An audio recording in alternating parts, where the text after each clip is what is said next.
Hey guys, today I'll show you how to stop fake virus notifications and random pop-ups in Google Chrome. If you're seeing alerts that claim your computer has a virus, these are often fake browser notifications from websites you may have accidentally allowed. First, open Google Chrome and click the three dots in the top right corner. Go to Extensions, then select Manage Extensions.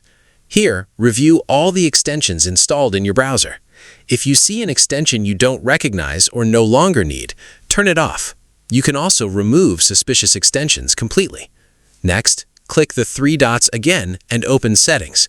From the left-hand menu, select Privacy and Security, then click Site Settings. Scroll down and select Notifications. Under Allowed to Send Notifications, look through the websites listed there.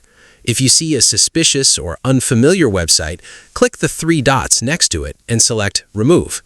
If you're not sure which website is causing the fake alerts, you can remove all unfamiliar websites from this list. Alternatively, you can prevent websites from sending notifications altogether. Scroll back to the top and select Don't Allow Sites to Send Notifications. This will block websites from sending these types of browser notification pop-ups. That's it. If you found this video helpful, consider giving it a like and subscribe.